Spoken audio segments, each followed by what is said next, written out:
Unit number 2, database query using SQL, class 12th IP. First topic is sorting output. How we can sort output of SQL command. SQL command से जो output निकल के आ रहा है उसको हम कैसे sort करेंगे. तो फर्स्ट टॉपिक है हमारा ऑर्डर बाय. ऑर्डर बाय को हम सबसे पहले पढ़ने जा रहे हैं. आउटपुट को सॉर्ट करने के लिए सॉर्टिंग का मतलब होता है अरेंज करना, असेंडिंग और डिसेंडिंग ऑर्डर में अरेंज करने की मेथड को हम बोलते हैं सॉर्ट. SORT, SHORT शॉर्ट अलग होता है, वो छोटा होता है. ये SORT होता है sort. Sorting output means SQL command से जो आउटपुट निकलेगा उसे हमें आइदर असेंडिंग ऑर्डर में या फिर डिसेंडिंग ऑर्डर में अरेंज करना है, तो वो कहलाता है sorting output. By default records will be come in the output in the same order in which it was entered. By default क्या होता है, सारे रिकॉर्ड जो है जिस ऑर्डर में आपने एंटर किए उसी ऑर्डर में वो शो होते हैं. To see the output rows in sorted और अरेंज इन असेंडिंग और descending order SQL provide order by clause. SQL क्या प्रोवाइड करता है असेंडिंग और डिसेंडिंग ऑर्डर में कन्वर्ट करने के लिए ऑर्डर बाय क्लास को. By default output will be ascending. By default अब ऑर्डर बाय क्लॉज में भी जो डिफ़ॉल्ट आउटपुट है वो कैसा आएगा, असेंडिंग आएगा. दैट इज़ ASC उसको लिखते हैं हम शॉर्ट में. To see in descending order we use DESC clause in with order by. But आपको अगर डिसेंडिंग ऑर्डर में चाहिए तो ऑर्डर बाय के साथ आप क्या यूज़ करोगे, DESC. ये कोड आपको क्लॉज बोलते हैं. इसे यहाँ पे छोटे छोटे जो टर्म्स है इन्हें कीवर्ड ना बोलते हुए क्लॉज बोलते हैं. SQL में जो कीवर्ड्स होते हैं उन्हें हम क्लॉज बोलते हैं. तो फर्स्ट कमांड हम इसका एग्जांपल देखते हैं. Select star from employ order by name. किस पे हमने ऑर्डरिंग किया, नेम पे हमने उसको ऑर्डरिंग किया. कोलन, सब कमांड के लास्ट में कोलन आएगा. असेंडिंग ऑर्डर बाय डिफ़ॉल्ट ये ब्रैकेट में ये लिखा हुआ है, ये आपके अंडरस्टैंडिंग के लिए लिखा है असेंडिंग ऑर्डर. ये कोई कमांड का पार्ट नहीं है. कमांड कहाँ आपकी एंड हो गई, सेमीकोलन पे. तो ऑर्डर बाय नेम आपने लिखा तो नेम, जितने भी नेम है एम्प्लॉय के, वो एम्प्लॉय नेम असेंडिंग ऑर्डर में अपने आप दिखाई देंगे आपको. असेंडिंग ऑर्डर मतलब अल्फ़ाबेटिकल ऑर्डर, 8 से लेके Z तक. A वाले पहले, B वाले, फिर C वाले, इस तरह से. इसके बाद सेकंड कमांड में हमने क्या किया, select star from employ order by salary. Salary पे हमने उस ऑर्डर बाय किस पे लगाया है, सैलरी पे. अब यहाँ पे कन्फ्यूजन होता है. स्टूडेंट क्या करते, पहले कॉलम नेम लिख देते या ऑर्डर बाय एक साथ लिख देते. ऑर्डर बाय के बीच में स्पेस है, ये ध्यान रखना है. और ऑर्डर बाय किस कॉलम पे लगाना है उस कॉलम का नेम बाद में लिखा जाता है. जैसे सैलरी पे लगाना है तो ऑर्डर बाय सैलरी. ठीक है, यहाँ पे क्या होता है, स्टूडेंट कन्फ्यूज़ हो जाते हैं कि कॉलम नेम हम कहाँ लिखें. और कॉलम नेम लिखने के बाद आपको ये बताना है उसको आइदर असेंडिंग ऑर्डर में रखना है या डिसेंडिंग ऑर्डर में. असेंडिंग में रखने के लिए आपको कुछ भी नहीं करना होता है, बाय डिफ़ॉल्ट वो असेंडिंग ले लेता है. और डिसेंडिंग में रखने के लिए आपको क्या लिखना पड़ता है, DESC. ये DESC आपको लिखना पड़ेगा डिसेंडिंग ऑर्डर में रखने के लिए, अदरवाइज वो बाय डिफ़ॉल्ट असेंडिंग कर देगा. DESC क्या है, तो सैलरी का जितना भी रिकॉर्ड है वो असेंडिंग और डिसेंडिंग ऑर्डर में लग जाएगा. मतलब डिसेंडिंग ऑर्डर होता है high to low. High to low, जिसकी हाई सैलरी वो ऊपर आ जाएगा और जिसकी लो सैलरी वो नीचे जाता जाएगा. इस तरह से रिकॉर्ड आपको डिस्प्ले होगा. नेक्स्ट कमांड है select staff from employ order by. अब यहाँ पे दो ऑर्डरिंग लगाई हमने, ठीक है, दो कॉलम पे लगाई है. Order by department. डिपार्टमेंट तो उसका क्या ले लिया हमने, असेंडिंग ऑर्डर में, कॉमा सैलरी को ले लिया डिसेंडिंग ऑर्डर में, कि उसका डिपार्टमेंट तो असेंडिंग ऑर्डर में आ जाए बट सैलरी जो है वो डिसेंडिंग ऑर्डर में आ जाए. दोनों एक साथ अप्लाई किए. तो दोनों एक साथ अप्लाई करने के लिए आपको यहाँ पे ASC असेंडिंग ऑर्डर के लिए ASC लिखना पड़ेगा और डिसेंडिंग ऑर्डर के लिए DESC. जो असेंडिंग की स्पेलिंग होती है तो उसके फर्स्ट 3 कैरेक्टर असेंडिंग में और डिसेंडिंग की स्पेलिंग होती है उसके फर्स्ट 4 कैरेक्टर डिसेंडिंग में.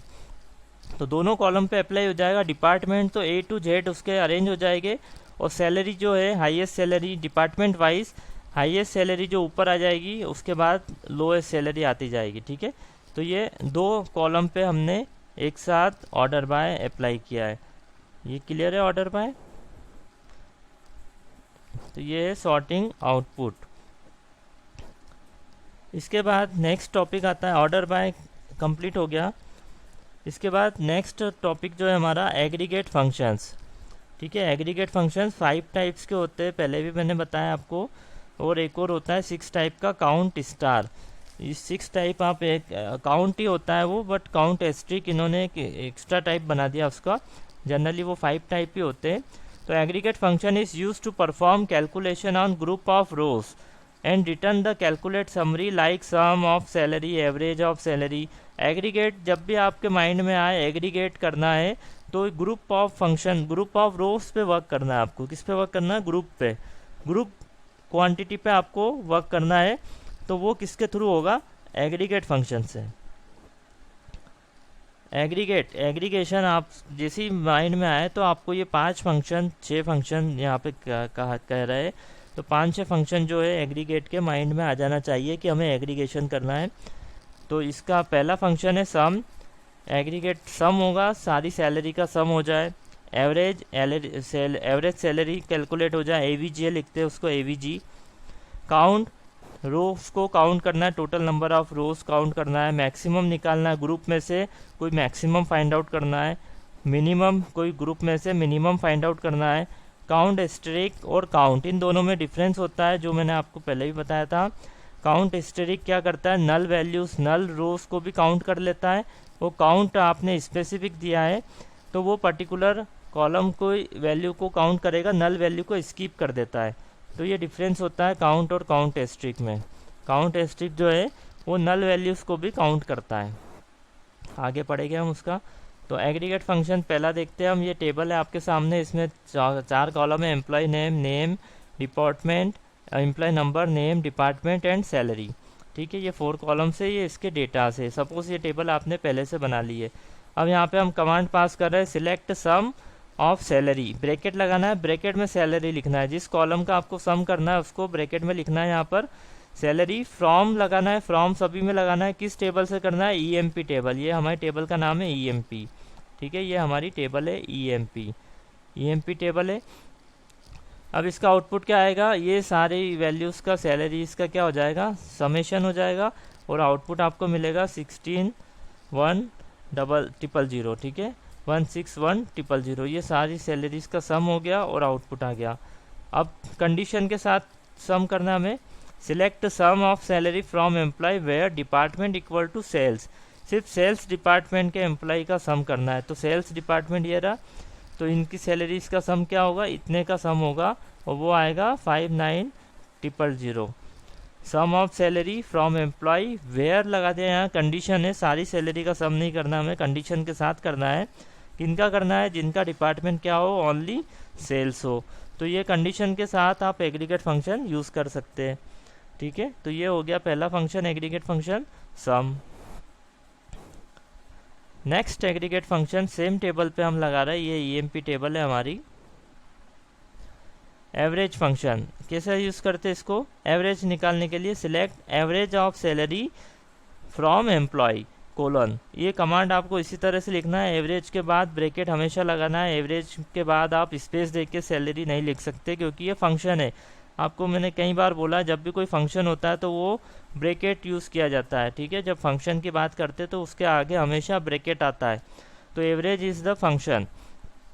Average of salary from employee, employee से आपने किया तो इसका एवरेज क्या निकल आया? 322,000। आप इसको मैनुअली भी कैलकुलेट करोगे तो क्या किया इसने? इन सब का सम किया और डिवाइडेड बाय 5 कर दिया। इन सब का सम करके, क्योंकि टोटल वैल्यू कितनी है? 1 2 3 4 5 वैल्यू से, तो डिवाइडेड बाय इसने क्या कर दिया? 5 कर दिया। तो ये सब का सम करके आप डिवाइडेड बाय 5 करेंगे तो ये आउटपुट आपको मिलेगा। नेक्स्ट कमांड, कंडीशन के साथ एवरेज लगा दिया इन्होंने। Select average salary from employee where department equal to sales. Only किनका एवरेज निकाला? सेल्स डिपार्टमेंट का। जिनका डिपार्टमेंट क्या हो? सेल्स। तो इसमें किसका निकलेगा? सिर्फ 2 वैल्यू का, 24,000 एंड 35,000 दोनों का समेशन होगा। सम होके डिवाइडेड बाय 2 होगा तो आउटपुट क्या मिलेगा? 29,500। ठीक है, ये हो गया आपका एवरेज फंक्शन। सम हो गया, एवरेज हो गया। Next function is count. Next aggregate function count. Same table है हमारे पास, इसको कैसे अप्लाई करते हैं? Select count name from employ. ठीक है। नेम कितने कितने नेम्स उसमें अवेलेबल है, वैल्यूज रो की वैल्यू देगा ये, तो कितनी रोज में नेम लिखा हुआ है। तो काउंट किया हमने किसको, अलग कॉलम को किया, नेम कॉलम को। अब ये यहाँ पे ब्रैकेट में हमेशा आपको कॉलम नेम देना है, ठीक है। किसी पर्टिकुलर जैसे रवि, शोभित, विक्रम, नितिन, इस तरह से नाम नहीं दे देना आपको। नेम में ऑलवेज कॉलम नेम आएगा, फंक्शन के ब्रैकेट में ऑलवेज कॉलम नेम आएगा, ठीक है। फ्रॉम एम्प्लॉय, तो टोटल रो कितनी थी इसकी, 5 रोज थी, ठीक है। अब सैलरी का देखते, select count salary from employee where department equal to HR। हमें ऐसा देखना है कि HR डिपार्टमेंट के कितने हैं, ठीक है। HR डिपार्टमेंट कितने कितने लोगों का डिपार्टमेंट HR है, हाउ मैनी है वो HR डिपार्टमेंट। तो HR डिपार्टमेंट कितने लोगों का, एक ही का है, तो इसका आउटपुट देखियो क्या क्या आया, output is 1। Then select distinct, अब इसमें डिस्टिंक्ट लगा दिया आपने, ठीक है। डिस्टिंक्ट डिपार्टमेंट हमें निकालना है कि कितने ऐसे, यहाँ पे कहीं कहीं डिपार्टमेंट है, सेल्स है, IT, HR है, पर हमें टोटल डिस्टिंक्ट डिपार्टमेंट निकालना। डिस्टिंक्ट का मतलब आप समझते हैं अलग अलग, अलग अलग कितने डिपार्टमेंट है डिस्टिंक्ट, ठीक है। तो ये एक डिस्टिंक्ट कीवर्ड होता है स्पेशल टाइप का। तो ये आप किसी भी कॉलम के आगे लगा दो तो वो क्या करता है, उस कॉलम की डिस्टिंक्ट वैल्यू को काउंट करेगा, डिस्टिंक्ट वैल्यू निकाल देगा और फिर काउंट में हमने काउंट कर देगा वो, ठीक है। पहले ये अंदर वाला चलेगा, क्या करेगा, ये डिपार्टमेंट से डिस्टिंक्ट वैल्यू निकाल देगा। क्या है, एक HR है, एक IT है और एक सेल्स है, ये 3 डिस्टिंक्ट वैल्यू निकल गई। तो ये इसका आउटपुट क्या आएगा, ये 3 values, sales, IT and HR। अब ये 3 आया, ये 3 को काउंट फंक्शन लग गया इसके ऊपर, तो काउंट फंक्शन ने क्या काउंट करा, 3 रोज उसको मिली, तो उसने आउटपुट क्या दे दिया, 3, ठीक है। तो ये डिस्टिंक्ट हो गया। अब मैं आपसे बार बार नहीं पूछूंगा, आपको समझ में आ रहा है। जिसको भी डाउट हो वो माइक अपना ऑन करके पूछ सकता है। तो डिस्टिंक्ट फंक्शन, डिस्टिंक्ट जो कीवर्ड है आपको क्लियर होगा डिस्टिंक्ट से क्या होता है। फिर इसके बाद आता है मैक्सिमम सैलरी। तो सबसे सिंपल फंक्शन होता है, ये आउटपुट टाइप के क्वेश्चंस में पूछे जाते हैं। ये एग्रीगेट फंक्शन या कमांड के फॉर्म में भी पूछे जा सकते हैं एग्जाम में, ठीक है।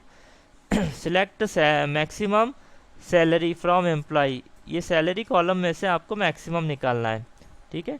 मैक्सिमम सैलरी निकालना है। तो मैक्सिमम सैलरी किसकी है, हम अगर मैनुअली देखें तो 45,000 45,000 आएगा। यहाँ पे आउटपुट में भी 45,000 आ रहा है। इसी तरह अगर हम select maximum salary from employ किया, साथ में कंडीशन भी लगा दी, ओनली सेल्स डिपार्टमेंट के मैक्सिमम सैलरी निकालना है। तो सेल्स डिपार्टमेंट में 2 ही लोग हैं, 24,000 एंड 35,000, इसमें से मैक्सिमम निकालना है। तो इसका मैक्सिमम क्या आया, 35,000। ये कंडीशन बेस्ड मैक्सिमम निकालना हो गया। इसी तरह मिनिमम कैसे निकालना है, सैलरी में से select minimum salary from employ. तो मिनिमम सैलरी अगर हम मैनुअली देखें तो 24,000 है, वही 34,000 हमें यहाँ मिल रहा है। इसी तरह हमें select minimum salary from employee where department equal to IT। अब यहाँ पे देखो ये सिंगल कोटेशन में IT लिखा हुआ है। तो जब भी आप वैल्यू लिखोगे, मतलब ये चीज़ें क्या कहलाती, वैल्यू, टेबल के अंदर की वैल्यूज़, जब भी आप वैल्यू लिखोगे तो उसको हमेशा किस में लगाएंगे, सिंगल कोटेशन में। बट कॉलम नेम जो है, सैलरी हो गया, डिपार्टमेंट हो गया, नेम, एम्प्लॉय नंबर, ये कभी भी कोटेशन में नहीं आएंगे। अगर कोटेशन में लगा दोगे तो वो एरर दे देगा, क्योंकि वो कॉलम नेम है, कोई वैल्यू नहीं है।